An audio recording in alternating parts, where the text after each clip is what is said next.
आज चाहिँ हामी अर्थमेटिक सिक्वेन्स क्लास 10 को चाहिँ अर्थमेटिक सिक्वेन्स को च्याप्टर पढ्ने छौं। Okay, today we are studying arithmetic sequence. Okay, अब आज हामी अर्थमेटिक सिक्वेन्स पढ्छौं। हामी सबैले जानेकै कुरा हो अर्थमेटिक सिक्वेन्स। अब यसमा तिमीहरुलाई म आज डेफिनेसनबाट लग्छु, ठीक छ नि। हामीहरु चाहिँ डेफिनेसन देखि अर्थमेटिक सिक्वेन्स एन्ड सिरिज को पढ्ने छौं। ल, अर्थमेटिक सिक्वेन्स र सिरिज को पहिले तिमीहरुले यसमा याद राख्नुपर्ने कुरा के हो भनेपछि सिक्वेन्स के हो त्यो बुझ्नु पर्यो तिमीहरुले। सिक्वेन्स अब जस्तै मैले सिक्वेन्सलाई बुझाउनलाई तिमीहरुलाई आउँछु। तिमीहरुको सपोज 2 3 4 5 6 7 8 छ, यो केले सेपरेट छ, कमाले सेपरेट छ यता। अनि त्यसपछि यो 2 4 छ, यसको के छ कमन डिफरेन्स सेम छ। 2 छ, यसको कमन डिफरेन्स, यसको 2, यसको पनि 2, कमन डिफरेन्स सबैको सेम छ। त्यसैले यसलाई सिक्वेन्स भनियो। बुझ्यो नि यति? अब यति बुझियो भनेपछि अब तिमीहरुलाई म सिक्वेन्स को बुझ्यो भनेपछि सिरिज तर्फ लैजान्छु। अब सिक्वेन्स पछि सिरिज अब जस्तो यसको म एक्जाम्पलबाट बुझाउँछु। 2 + 4 + 6 यतिको छ भनेपछि यो के भयो, फर्स्ट डट डट डट, यो भनेको तिमीहरुको सिरिज भयो। किन भयो, यता प्लस साइन छ, कमन डिफरेन्स सेम छ, so that's why it's arithmetic series. Arithmetic सिरिजलाई एएस लेख्दा पनि हुन्छ। अनि यो के हो, अर्थमेटिक सिक्वेन्स हो नि। अर्थमेटिक सिक्वेन्सलाई एएस ले डिनोट गर्दा नि हुन्छ। ल, अब अर्थमेटिक सिक्वेन्स र अर्थमेटिक सिरिज बुझ्यो भने चाहिँ अब नेक्स्ट पेजमा लग्छौं। सो नेक्स्ट हाम्रो छ नेक्स्टमा तिमीहरुको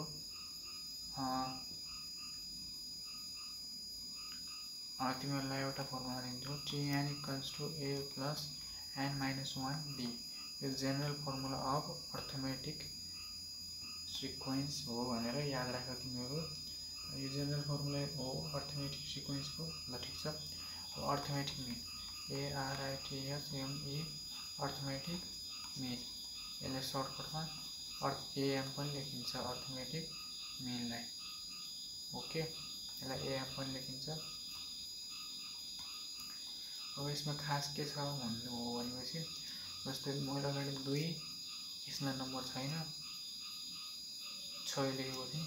अब यो भनेको के हो, अर्थमेटिक मिन भनेको a + b/2 हो। सिम्पली a को भ्यालु भनेको यो हो, b को भ्यालु भने लास्ट टर्म, 2 + लास्ट टर्म भन्दा नि यो यसपछिको तेस्रो टर्म हो। 2 + 6/2 गरेर कति आयो तिमीहरुको, 2 मा यो जोडेर 8, यता तिमीहरुको 4 आयो। यो 4 भनेको यता जान्छ, बीचको नम्बरलाई निकाल्नु छ भने अर्थमेटिक मिनको फर्मुला युज गर्नु पर्यो। ल, यति पढेर बुझ्यौ नि तिमीहरुले। ल, अब यति बुझ्यौ भने चाहिँ म तिमीहरुलाई फर्मुलाहरु अहिले पढाउन लाग्छु। अब तिमीहरुको अर्को छ sum formula of arithmetic sequence. अब एसएन सम निकाल्नु भने तिमीहरु के गर्छौ, यता नम्बर अफ टर्म, यता जतिवटा नम्बरको सम निकाल्नु छ एसएन, यो र यो इक्वल हुनुपर्छ। यदि यता 30 नम्बरको सम छ भने यता 30 नम्बर छ, /2 a + l हुन्छ। a भनेको फर्स्ट टर्म, l भनेको लास्ट टर्म। अब मैले अगाडि फर्मुला तिमीहरुलाई जेनरल इक्वेसन, जेनरल फर्मुला के निकालेको, के सिकाएको फर्मुला a + n - 1 d भनेर सिकाएको थिएँ, ठीक छ नि। अब यता n/2 a को a भइहाल्यो, प्लस यो फर्मुला भनेको यसलाई इक्वल टु लास्ट टर्म पनि मान्न सकिन्छ। यसलाई हामी a + n - 1 d नि लेख्न सक्छौं। अनि यसैले हामी यता के लेख्छौं, = n/2 a + a 2a भइहाल्यो, 2a + n - 1 d। अब यो कतिखेर युज गर्छ, जतिखेर फर्स्ट टर्म र कमन डिफरेन्स अनि नम्बर अफ टर्म दिएको हुन्छ। यो चाहिँ number of term first term अनि लास्ट टर्म दिएको बेला सिधै यो युज गर्छौं। नत्र यो दिएको बेला रिक्वायर्ड कन्डिसनको हिसाबले हामी नेसेसरी फर्मुलाज युज गर्छौं। नेक्स्ट छ तिमीहरुको अर्थमेटिक मिन भनेको हो। ल, अब तिमीहरुलाई कमन डिफरेन्स निकाल्न सिकाउँछु। अब अगाडि डी थियो एसएन को फर्मुलामा, यहाँ तिमीहरुले देखेछौ, यहाँ तिमीहरुले देखेछौ नि, यहाँ डी थियो। यो डी कसरी निकाल्ने अब म सिकाउँछु यता। सो डी निकाल्नलाई चाहिँ तिमीहरुले के गर्नुपर्छ, डी निकाल्नलाई चाहिँ यता तिमीहरूले b minus a n plus 1 use गर्नुपर्छ। यदि यो n भनेको अर्थमेटिक मिन दिएको कन्डिसनमा, अनि यदि मिन दिएको मिन नदिएको भएकोमा n माइनस 1 गर्नुपर्छ। यो n भनेको चाहिँ नम्बर अफ टर्म्स हो, मिन होइन, नम्बर अफ टर्म हो, ख्याल राख्नु, नम्बर अफ टर्म्स हो।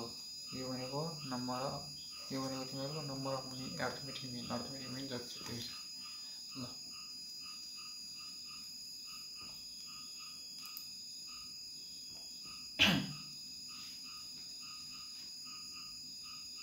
ल यति बुझ्यो भनेपछि तिमीहरूले अर्थमेटिक सिक्वेन्स पुरै जान्यौ भन्नु।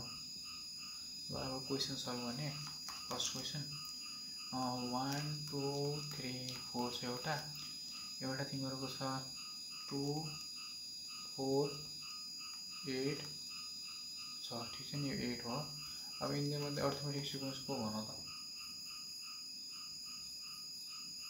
सो अब तिमीहरूले जानिसक्यो होला कि अर्थमेटिक सिक्वेन्स यो नै हुन्छ, किनकि यो हुँदैन, यसको कमन डिफरेन्स सेम छ र छैन। t2 माइनस t1 गरेर t2 यसलाई मान्दा हुन्छ, अनि योबाट यो घटाउ t1 यसलाई मान्नुपर्छ, t1 अगाडिको हुन्छ, t2 पछाडिको हुन्छ, अनि 8 बाट 4 घटाइ 4 भन्छ, यो र यो यसको कमन डिफरेन्स सेम छ। So it is not answer, our answer is this one. Why? Because if you subtract 4 from 3, 1 will be common difference, 3 from 2, 1 will be common difference, 2 बाट 1 घटाएपछि पनि एउटा कमन डिफरेन्स हुने हुनाले हाम्रो के हो, यिनै करेक्ट आन्सर भयो। ल यहाँसम्म क्लियर छ? ल यहाँसम्म क्लियर छ भने चाहिँ अब हामीहरू अर्कोमा जान्छौँ। Find the common difference in each of the following sequence. Okay, अब यसमा तिमीहरूले 3 4 5 6 7 यसमा कमन डिफरेन्स निकाल। कमन डिफरेन्स भनेको d equals to t2 minus t1 हुन्छ। t2 को भनेको हामीहरू यसलाई यसलाई ल्याउँ। ल 5 माइनस 4 गरौँ, इक्वल्स टु 1 आयो। नत्र अरूले लिँदा पनि हुन्छ, म यता देखाउँछु। यसलाई म t2 लिन्छु, माइनस t1 गर्छु, यसलाई t1 मान्छु, 7 माइनस 6 भनेको पनि 1 नै हो। t1 t2 यसलाई मान्दा पनि हुन्छ। t2 अहिले त्यसको यताको हुनु पऱ्यो, t1 यसको अगाडि। ल यो पनि भयो। ल अब हामीहरू जान्छौँ, कमन डिफरेन्स भयो। अब क्वेसन गरौँ।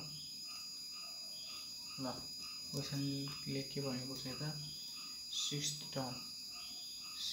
टर्म है, t6 बराबर 6th term of arithmetic progression is 19 भनिदिएको छ, 19 दिएको छ। कमन डिफरेन्स d बराबर 3 दिएको छ। अब t7 फाइन्ड आउट गर भनेर क्वेसनले भनेको छ। अब t7 निकाल्ने फर्मुला मैले तिमीहरूलाई के फर्मुला पढाएको थिएँ, tn equals to a plus n minus 1d भन्ने फर्मुला पढाएको थिएँ। अब याद छ नि यो त। अब यहाँ n छ भनेपछि यो n नै छ। अब यता tn बराबर 7 दिएको छ भने a प्लस n को ठाउँमा के हुने हो, 7 हुने हो, माइनस 1d हुने हो। अब यो 7 t7 को भ्याल्यु ल ठिक छ। अनि यो a भनेको कति छ हामीलाई दिएको छैन, अहिले निकाल्नु छ।